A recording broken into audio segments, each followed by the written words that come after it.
Just one statement and hell broke loose. Maybe you know these moments, or maybe you know these moments when you think, hopefully, when our leader steps in front of press or says anything in public, hopefully they say something that makes sense. Hopefully they say something that not anyone goes wild over. And hopefully they say something which is not wildly offensive, no matter from which angle you take it. And probably you know the one where just hope is the only thing you have. And of course, that's not how it should be.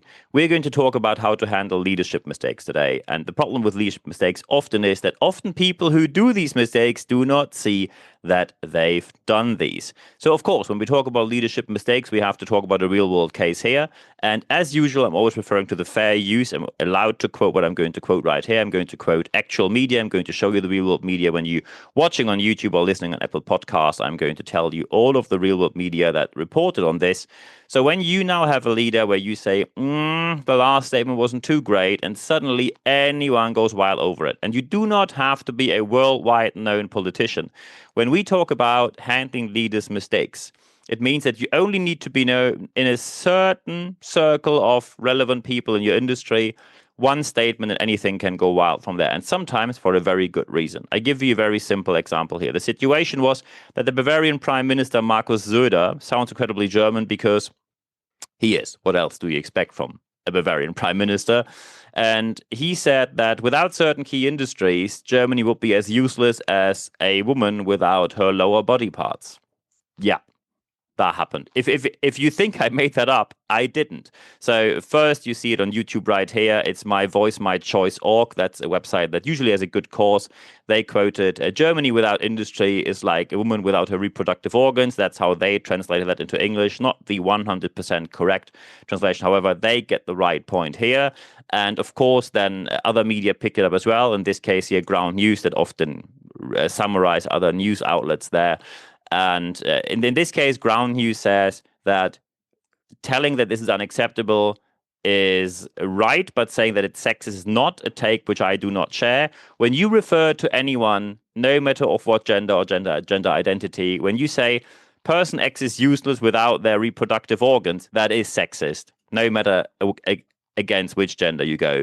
So the case of the Bavarian Prime Minister is a typical case where you have to say, how do you handle that? And let's face it, Markus Söder didn't handle it too well. Because, of course, when he went into different talk shows, people picked it up. And especially in one talk show where a young woman asked, what do you do for chances and equality in your country? And how can you align that with what you just said about the reproductive organs of women? And then Markus Söder said, yeah, well, it is an old idiom, an old Bavarian idiom, and he's right with that. It is. There is an old Bavarian idiom which says XYZ is useless just as a woman without her lower body parts. It's an old idiom, and as he rightfully said, it's an old idiom. So he should know that idioms often have a timestamp. I can tell you that when I went to kindergarten, we had songs there, we had poems there that today I wouldn't be anywhere near quoting in public because they are wildly racist and offensive. Simply no one cared in the 1980s when I went to kindergarten, and that's of course also wildly unacceptable to be that insensitive towards children because they produce that they reproduce that kind of behavior, and they are later the generation saying no one was offended when I was younger, and that is never a smart take because it usually says I have no reasoning on my side, so I just pretend it's not relevant, and you try to get away with it, and you always fail. So the alluding to the idiom was not the worst part. After he said it's an old idiom and then said to the young woman, sorry that you don't know it, not too great in international country to say that no one knows any idiom from any regional place. No, Mr. Söder, we don't have to know the old Bavarian idiom. When you go on a national stage, then you need to be able to talk to national audiences. You can do anything you want in a closed Bavarian Wiesen tent when there is the Bavarian Oktoberfest again. But even then it will go international because you're an international person. You're a relevant politician and you need to know about that. So when we talk about these aspects, the idiom wasn't the worst part. He then said, I'm sorry that you feel that way. And here is the next part where the outrage got worse. Of course, when you talk about handling mistakes, and handling mistakes means you talk about what you have done wrong. When you say something wildly unacceptable and you try to handle these mistakes, there is a number one rule. And I give you a very standard thing I hear when I do leadership coaching very often. And then I tell people, look, what you just said is unacceptable. And the usual answer of people who are not very keen getting coached, but the HR sent them to me. What happened is that people say something like, yeah, Mr. Brabandt, when I was younger, no one was offended, and I come from a different generation, so I actually couldn't know. How should I know? I'm just older, and people have to have to cut me some slack. It's just people weren't that weak back in the days. They weren't offended of everything. It's just people. It's just me. It didn't mean anything bad, but I'm sorry that you feel that way. And here is the problem. When you say something like, I'm sorry that you feel that way, you just disqualify yourself as a leader from any relevant position.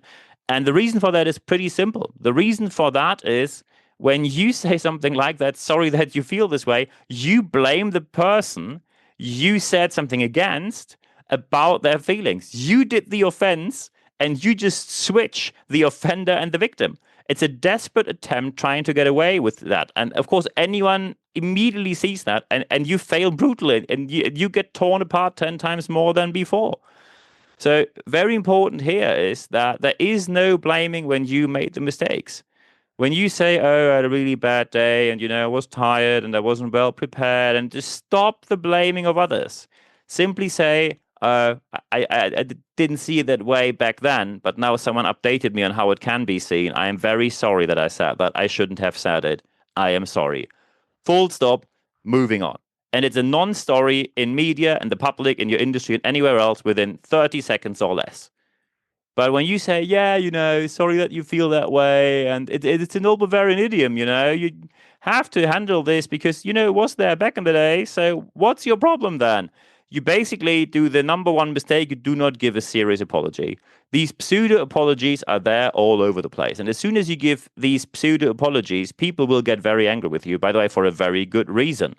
People need to see that you give a serious apology and then you change behavior afterwards. And of course, you can now say, I do not want to change my behavior. Of course, you can say that. Then, of course, you will have the public outrage over and over again. You damage your organization, you damage your company, you damage anyone around you. Probably people will cut contact with you. Your organization will have to reconsider if you are still suitable for the position that you're in. And especially when you're when you are a company out there in free enterprise, then you might have harmed the organization that bad that they say your position became untenable. Because when people suddenly say, look, we have a wide range of choices, and your leader says wildly unacceptable things and then basically blames the victims for saying it's not okay to say that, we cannot purchase with you, or we can only purchase with you when we put you at the lowest ever price, and even then would reconsider if we actually want to do business with you. So sorry, not sorry, we're not going to do business with you. So here is the main point. You harm anyone from you, anyone around you, and organizations and companies that really deserve better. And when you then double on, and I know this, I know after almost any podcast or any interview I give anywhere, it is always the same sequence. The sequence is that usually some people who start with no one was offended back in the days are the people who became leaders during a time where birthright privileges was the predominant qualifying factor. These were people who are usually white, male, straight, cisgender. And then they say, I became a leader, I worked myself up. Sorry, no, you didn't. No, you didn't, because basically no one else except white, male, straight, cisgender was actually considered to become a leader. I know that I had some of these birthright privileges, but at least I accept and address that. I'm white, male, and cisgender, but not straight. There we are. And that is already a massive disadvantage. And just look at what's still happening with women, etc. Look at what's happening in free enterprise organizations. Massive issues still all over the place. And when you have these people who say, oh, Mr. Brabandt, I'm just not as woke as you, and I worked myself up, usually looking at their CVs, and they are full of birthright privileges. So stay offended with that. When you say, I keep doing what I do, you shouldn't be surprised that suddenly people say we're moving on from you, and suddenly you are jobless. And you are there with all the wealth you got together during a time where your privileges worked. But now no one wants to hear your opinion, your advice, or your consultancy. You're just sitting there as a frustrated and then mentally overaged man. I do not stick to biological age, just someone who is mentally overaged. And that basically means you didn't keep up with the times, which is, sorry to say that, a minimum qualification for anyone doing leadership consultancy. So the question now is, when you say, I think we have some of these leaders amongst our leaders, how can things get better from there? The implementation isn't as easy, but the approach is pretty straightforward. The first thing you do, either with professional training or professional coaching, you need to prepare them. And no, it doesn't have to go on forever. Usually say when you have coaching, you either have something like 24 sessions, 12 sessions, or 6 sessions, and you say, hey, during these sessions, we're going to cover this topic, and then you go on from there. Some people say, I prefer to have a longer term commitment with my coach. We meet once a month, once a quarter. If it becomes less than once a month, bi-weekly, when there's really a massive need, it's possible. Weekly, I'm not a therapist. I'm not a therapist. Please see the difference. I'm a coach, not a therapist. And by the way, anyone today calls themselves coach. My qualification in coaching is an MBA, a master's degree, 2 years, full-time, massive effort. So when anyone else says, oh, here coaching, there coaching, here I got this certificate from the weekend class or from some dubious association, don't work with these people. You need professionally qualified coaches, and the qualification for coaching needs to be an academic one. It's way too complex. When you don't know the science, don't approach coaching, because it is simply not working that way. Of course, you can always say, I'm preparing for my target audience. So when you're a liberal politician, or you're a left-winged or right-wing politician, you have certain target audiences. But still, do you only want to reach out to your audience that is already voting for you? I think you want to convince people that people who haven't voted for you in the past are now voting for you. When you alienate by your very first few lines, then you probably will never convince anyone except the ones who are already convinced. And when that's not a significant amount of people, you will fail sooner or later. The most important aspect is tailor your stage and tailor your messages to your target audience without making statements that are so wildly unacceptable that anyone can say this person is genuinely unsuitable for leadership in any position. Because that is how you will end up when you simply think you already know it all. Because one thing you have to see, your ego has to stay behind. I know that when for the very first time you say something where people say, ooh, that is wildly off the chart, that means you will be hurt. And we've all been there. I don't know a single person that is a leader that said something where people not at a certain point said, absolutely not that one. And then you sometimes have to see that you were wrong.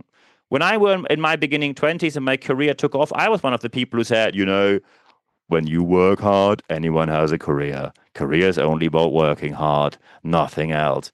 Well, and then my boss took me to the side and said, look, Niels, it's also about networking, birthright privileges and whatnot. So you have to be aware of that. Stop saying that. And of course, it's not the greatest moment of that week getting told you were wrong. However, I looked into science and I knew that I was wrong. So I corrected saying that. And in the future, I stopped saying that. It is nothing else than a learning curve. How do you want to lead people when they say our leaders expect us to adapt to change? They expect us to see every piece of change as a chance. They say change is inevitable and change is omnipresent, and they do not adapt to any single change ever. That is the moment where people stop following you because they think you're just boneheaded. And being boneheaded is never a good trait. However, when you do it the way we just talked about, you can make mistakes, you can recover from them, and then you move on and everything will become better from there. And I wish you all the best implementing that in your organization. And when you now say, I think I have 2 to probably 28 questions here, feel free to get in touch with me. So first, of course, when you watch me on YouTube, leave a like there, please. Thank you very much. And please subscribe to my channel. Thank you very much for doing so as well. Feel free to leave a comment. And when you probably listen to me on Apple Podcasts or Spotify right now, feel free to leave a review there. Thank you very much for 5 stars in advance. And of course, recommend this amongst your friends, colleagues, and anywhere else where you can leave a recommendation. Of course, one thing we also have besides the weekly podcast are our leadership tips. Roughly 1, 2, 3, 4, 5 tips a week. We have more than 100 out there already. Feel free to look at all of them. They are only available on YouTube, called YouTube Shorts. So it really pays off that you put the little bell in there on YouTube so you do not miss out anything new that we put out here during the week. When you follow me on Apple Podcasts or Spotify, of course, you can also do that. Or you go to my website, nb-networks.biz, and then you see what I do for a living, from training, speaking, coaching, consulting, mentoring, to project and interim management. I'm looking forward to being in touch with you there as well. When you now say, do we have live sessions? Yes, we do. And the next one isn't far away. It's a bit more than a week, I think. And when you go to expert.nb-networks.com, then feel free to put your email address in there. And no worries, you only get one email. It's every Wednesday morning. It's 100% content, ad-free guarantee. And what you get there is free access to all the podcasts and articles in the English and German language. No paywall, no nothing. Free access. More than 400 available. So I look forward to hearing from you there. And of course, you can follow me on social media, LinkedIn or the German version, Xing. Also on Instagram I am, and Facebook as well as YouTube. Looking forward to seeing you there as well. The most important thing, however, is always the last thing I say. Apply what you heard in this podcast, because only when you apply what you heard, you will see the positive changes that you obviously want to see in the organization or in your organization. Very important is when you now have anything else that you'd like to discuss about, get in touch. I answer every single message within 24 hours or less. And at the end of this podcast, as well as the end of this video cast, there's only one thing left for me to say. Thank you very much for your time.